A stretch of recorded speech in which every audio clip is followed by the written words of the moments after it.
Hello, welcome to Let's Keep Circussing.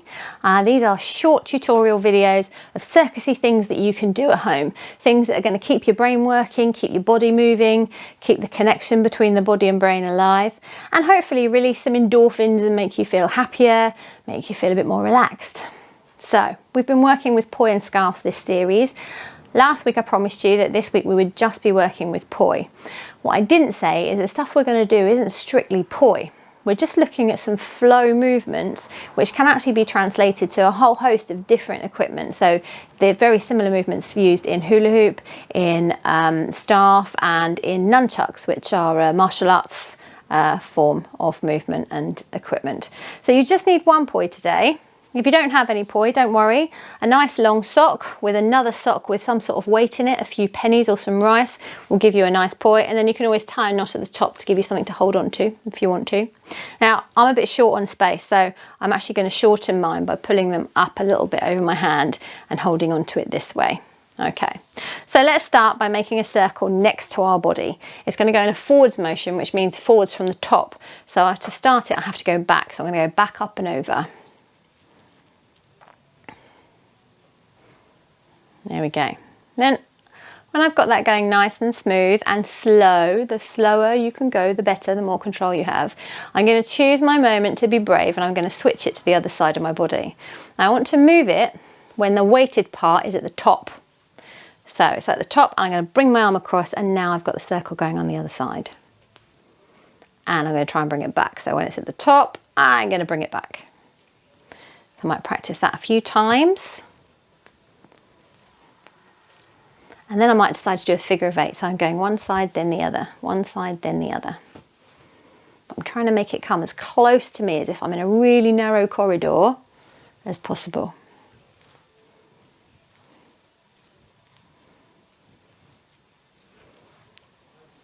Good. Now I'm going to swap hands. I'm going to do the same thing on the other hand. So a forwards motion means I have to start by going backwards. Make sure I've got a bit of room. Going around. I'm going to decide when I'm going to be brave, and when the weight's at the top, I'm going to bring the arm across my body and have the circle going on the opposite side and hit myself in the head, which you will do when you're learning poi. Then I'm going to choose my moment again and bring it back to the same side. Practice that a few times. See, that's my left hand. My left hand's not as well behaved as my right hand. My very narrow corridor is going a little bit squiffy. And then I'm going to try and do a figure of 8, so one side, then the other side. Now, whilst this is a move that you can do with two poi, we're actually going to take it somewhere else entirely. So this time, as I bring it across to the other side, I'm actually going to change which hand is holding my poi. So if you've got a poi with loops, you want to take your fingers out of the loops and hold on to it instead. So I'm going to swap hands and swap hands. And I'm going to see if I can do it by just doing one circle on each side. Now, be careful. If you forget or you miss, you might send your poi flying across the room. So just fair warning. You might be better off doing this outside if you have a garden. So I've managed to switch now. So you can have a play around with when to change hands. So first of all, I was doing it as it was coming across so that the poi was always on the same side as the hand that was holding it. Then I changed so that it was always in the opposite hand. So the poi was always on the other side.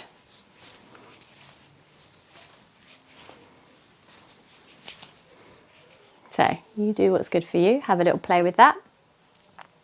And then we're going to bring it back to just that circle on the same side in your dominant hand to start with, maybe. Okay, so now I'm going to move the poi around me, but I'm going to keep the circle going. So I'm going to start tilting it inwards. This is quite hard, this. And now I've got the circle going in front of me. And if I keep going, so now I'm going to tilt it back over that opposite shoulder. There we go. I've got it to the other side. Again, fair warning, this is when you're likely to hit yourself when you're new to it. So be gentle, be slow. Let's see if we can bring it back. So I'm going to tilt it back so it comes back in front of me. and then back round to the other side. What if I wanted to make it go behind me? So again, I'm just going to start to tilt it. This one's a bit harder. I can't actually get it completely behind me because my hand won't go completely behind me, but I can still have a circle happening behind me. And then I'm going to bring that back. So you can play with that. See how quickly you can move around. Woo! And back. And all the way back behind you. And then we're going to do it all again on the other hand. I'm a bit short on space, so I'm going to actually shorten mine a little bit and hold it there. So forwards motion, tilting it in to bring the circle in front of me. Then I'm going to move my hand across and start tilting it again to try and bring it to the opposite side of my body.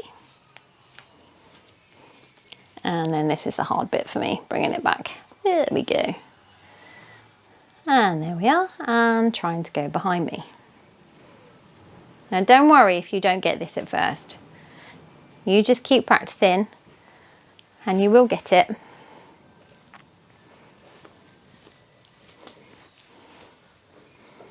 Good. Okay, now I'm going to change it again. So now I'm going to keep the circle of the poi where the circle of the poi is, and I'm going to move my body instead of moving the poi. I find this a bit easier. Some people find this more challenging, so each to their own. I'm going to start with that circle next to me. I'm going to make that circle stay exactly where it is, but I'm going to turn 90 degrees towards it. Now the circle's in front of me. And I turn 90 degrees back. I'm going to turn 90 degrees in the opposite direction. And now the circle's behind me. I'm going to go all the way back again. It's in front of me. Now I'm going to turn so my back's to you, but I'm going to leave the circle where it is, and it's on the opposite side.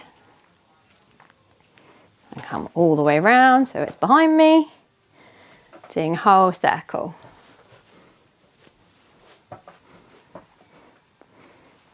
Other hand, obviously. So forwards motion. Keep the poi where it is, and I'm just going to turn 90 degrees towards it. Now it's in front of me. I'm going to turn back again, and then I'm going to turn 90 degrees away from the poi, and hopefully I've got a nice poi circle happening behind me. Oh, smack myself on the bottom. And then coming back, coming all the way round so it's in front of me, and then I'm going to turn another 90 degrees so that the poi is circling over my opposite shoulder. And then we can do a whole circle. All the way around, all the way around. There you go. Now you can mix all those things up.